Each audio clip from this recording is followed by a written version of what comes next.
Esta es la primer clase que vamos a tratar de subir a la plataforma con el fin de desarrollar algunos recorridos conceptuales acerca de la enseñanza, la didáctica y la relación entre enseñanza y didáctica, como para tener algunas herramientas claves que nos permitan después trabajar sobre los contenidos de una forma un poco más creativa. Hacemos un poquito de historia y arrancamos con mediados del siglo XVII. Juan Amos Comenio, un pedagogo, teólogo, tenía varias inclinaciones intelectuales, era un egresado de la universidad en lo que actualmente es la República Checa, mediados de mitad de Europa y por el medio andaba este buen hombre que vivió como hasta los 70 y pico de años, en esa época una cosa rara. Escribió un libro que pasó a la historia, escribió muchos, pero uno que pasó a la historia que se llamó La Didáctica Magna. La Didáctica Magna era una especie de enciclopedia, un libro que tenía el mundo en imágenes, lo que se conoce como el primer libro ilustrado para niños, y básicamente lo que había logrado construir este hombre era en consonancia con los hombres intelectuales de su época, por ejemplo René Descartes, pero también Spinoza, porque él va a tener algunas cosas de ambos, de Descartes, el racionalismo, de Spinoza también, del racionalismo, y de Galileo, y varias instancias que aparecían en esa época en la academia y que tienen que ver, en el caso de él, con la creación de un artificio universal para enseñar todo a todos. Este artificio universal implicaba una idea radical y un hermoso eslogan, ¿no? Enseñarle todo a todos. Ahí la educación ya empieza a transmitir su idiosincrasia a partir de estos efectos, casi podríamos decir publicitarios, ¿no? La didáctica de Amos Comenio tenía en esta época inaugural una promesa de brindar una guía práctica y metodológica, instrumental, para lograr esta finalidad de enseñarle todo a todos. Y un todo que era medio extraño, porque era un todo que tenía que ver con la religión, con el idioma, con el latín, pero también con el idioma natural. Y para esto el método tenía básicamente mucho que ver con la ilustración en cuanto al uso de las imágenes. Y una idea interesante desde la didáctica que vamos a ver cómo se resuelve a lo largo de esta clase. Vamos a intentar arrancar para entender algo de la relación entre lo que es la didáctica y qué es la enseñanza. ¿Es lo mismo? ¿Es diferente? ¿Son conceptos distintos? Vamos a empezar por definir qué es enseñar. Una definición genérica que nos permita establecer algunos parámetros claros, ¿no? Tanto Passmore como Fenstermacher, en la misma época, en la década de 1980, definen esta actividad humana como una actividad en la cual se resuelve el traspaso del saber de una persona a otra a partir de un compromiso entre ellas dos, compromiso que tiene la característica de una actitud, una intención del lado de aquel que tiene el saber o la habilidad a transmitir y una disponibilidad a recibir de parte de aquel que aprende. Vamos a después ver que esto es importante, ¿no? La persona que posee algún conocimiento o habilidad, entonces se compromete en una relación en la cual le traspasa a otra que carece de esa habilidad aquello que él sí tiene, ¿no? Fíjense que todo esto es la enseñanza, no solamente el traspaso, que caracterizaría esta zona metodológica, instrumental, tan que pesa tanto cuando hablamos de enseñanza, ¿no? Entonces partimos de una situación inicial que es claramente asimétrica, hay alguien que tiene algo y otro que no lo tiene, ese algo que quiere parece, y el establecimiento de una relación que permita ese traspaso, ¿sí? Para llegar a un cambio en la persona que recibe este conocimiento, porque pasa de un estado de no tenerlo a un estado de tenerlo. Único cambio, y eso es el aprendizaje.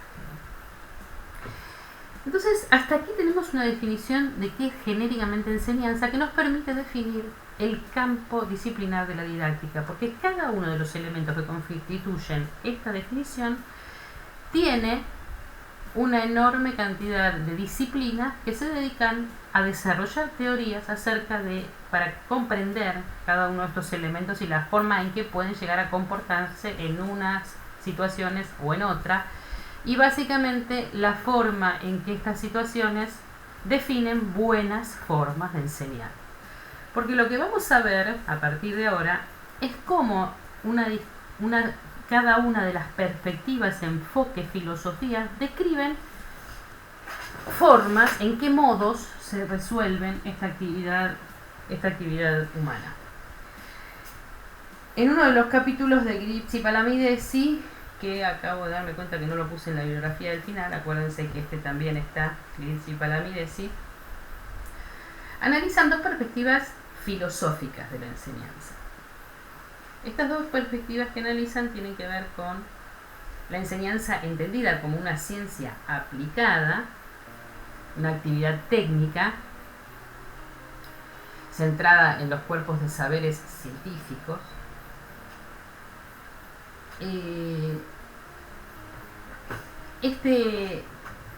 Esta perspectiva filosófica también da cuenta de un lugar docente muy particular, que es el docente como aquel que resuelve los problemas instrumentales desde una postura francamente técnica. No es el que produce los saberes instrumentales, es el que los aplica.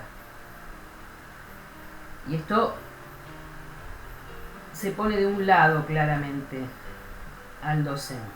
En la otra perspectiva que analizan estos dos autores, la enseñanza es vista como una actividad artística y política. Obviamente el docente ya no es un mero aplicador de una técnica, es un intérprete, y su enseñanza es el modo de interpretación único que él resuelve en la medida en que toma decisiones referidas a muchas cosas que lo vamos a ir viendo un poquito más descriptivamente más adelante. Resuelve problemas porque para este docente todas las situaciones en las que se va a enfrentar su forma de enseñar, de hacer este traspaso, son problemáticas, ¿sí? Las problematiza. Y otra cosa que podemos para comprender mejor estos modos de enseñar, son dos grandes tradiciones en la historia de la didáctica, en la que podemos agrupar a los distintos enfoques o modelos. Una tradición que centra fuerza en la idea de poner en la cabeza de los alumnos los conocimientos. Por lo tanto, la cabeza de estos alumnos es entendida como una tabula rasa. El sujeto llega a este mundo sin nada y todo lo que aprende se inscribe en estas mentes, que si son niños nacen sin nada y si son adultos no saben nada de este conocimiento que les voy a transmitir, ¿no? Y esta transmisión se hace a través de un proceso de inscripción en las mentes. La otra tradición, en oposición a esta, y posterior también, es la tradición en la que la idea central es sacar, permitir que se exprese algo de los sujetos. La enseñanza se centra entonces en la idea de que los sujetos son contenedores de todo el potencial bueno, ¿sí? Estos sujetos son poseedores de potencialidades que solo hay que ayudar a que se manifiesten. Por lo tanto, la educación es el proceso por el cual se facilita, se media, se estimula, se desarrollan esas potencialidades buenas.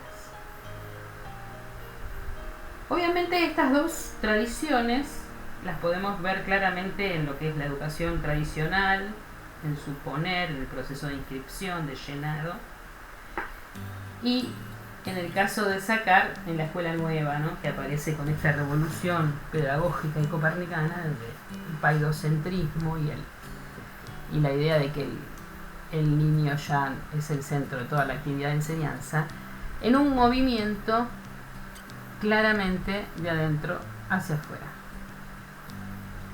¿Sí? Con la imagen de los pollitos naciendo estamos evidenciando esa metáfora, ese movimiento de adentro hacia afuera.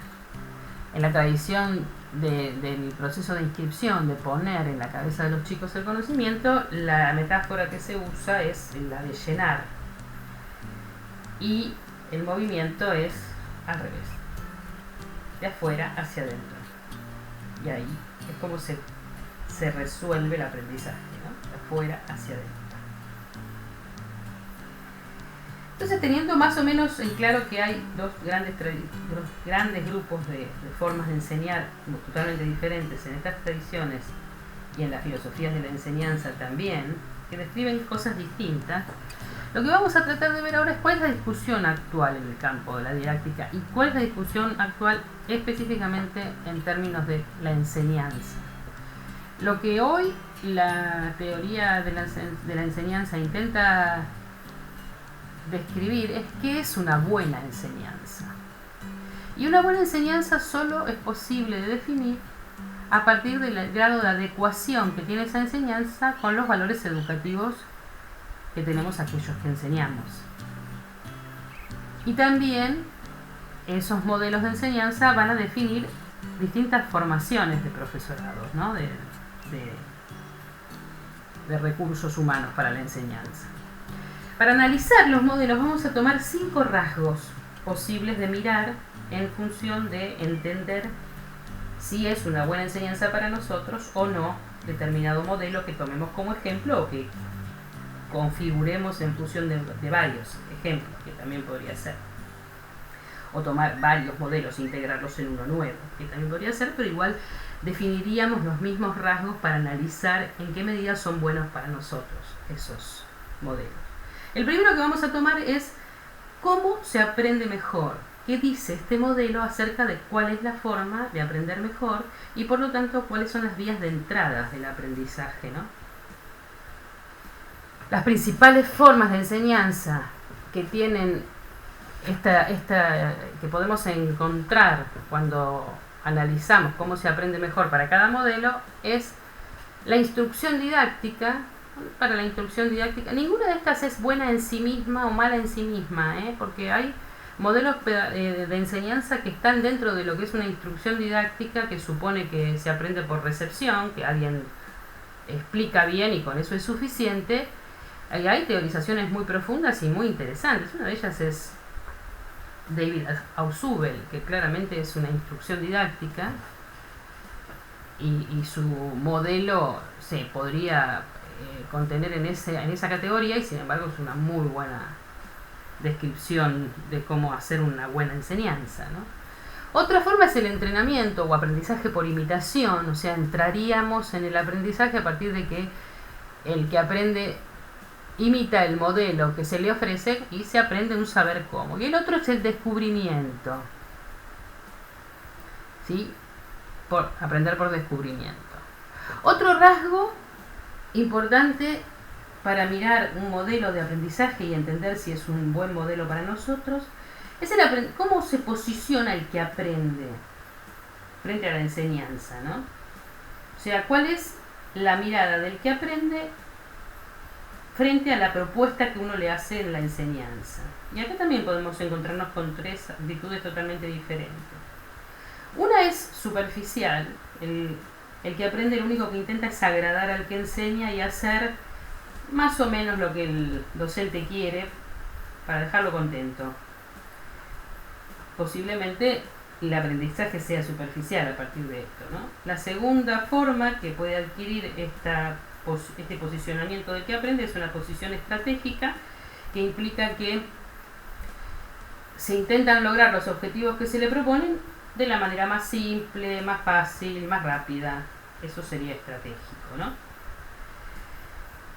Y una mejor manera de encontrarse con el conocimiento es una manera que implica la profundidad del conocimiento, para lo cual el sujeto tiene que reconstruir los conocimientos, los conceptos, pelearse con ellos, intentar comprenderlos de una forma también estratégica, pero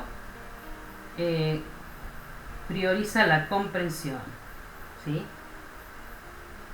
El tercer rasgo con el que podemos analizar un modelo de enseñanza y ver si es bueno para nosotros, vuelvo a repetir por qué estamos indagando sobre los rasgos de los modelos, es cuáles son los supuestos acerca de la relación entre enseñanza y aprendizaje. O sea, cuáles son las posturas que toma el modelo cuando relaciona qué pasa cuando yo enseño con el aprendizaje. Y acá hay un gradiente de relaciones que van de la postura donde la enseñanza es entendida como un arma muy poderosa y por lo tanto aquel que enseña tiene una confianza total en su forma de enseñar y cree que es la causa del aprendizaje. O sea, si yo enseño bien, todo el mundo aprende.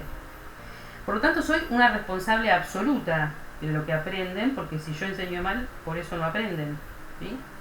El proceso son causales. El proceso de enseñanza es causa del proceso de aprendizaje. Por eso este supuesto se le llama causal. En este gradiente de mayor confianza a menor confianza en la enseñanza están los enfoques mediadores que divorcian los dos procesos. El proceso de enseñanza es uno y el proceso de aprendizaje es otro, y no se garantiza que porque yo enseñe bien todos aprendan, ¿sí? No es la explicación del aprendizaje la enseñanza. Y en el tercero, una posición mucho más pesimista, negativista y que retira a la enseñanza del campo del aprendizaje porque cree que solamente es posible mediante la enseñanza crear un ambiente favorecedor para el aprendizaje, pero que el que aprende si las condiciones están dadas, no porque yo enseñe, ¿sí? En el cuarto rasgo vamos a intentar ver en cada modelo cuál es el peso relativo que cada modelo que analicemos establece para las interacciones, ¿sí? O sea, si le da mucho valor a las interacciones entre las personas, ya sean asimétricas o simétricas, y qué valor tiene la planificación de esas acciones. En el quinto y último rasgo que vamos a tomar para entender si un modelo es bueno para nosotros, es un rasgo que tiene que ver con el valor que le otorgamos al lugar que ocupa el enseñante, o sea, cómo ve su tarea el docente. Y acá también hay tres posibles categorías de agrupamiento de cómo ver la tarea docente, ¿no? En tres enfoques diferentes. Uno es el ejecutivo. El docente ejecutivo es un docente técnico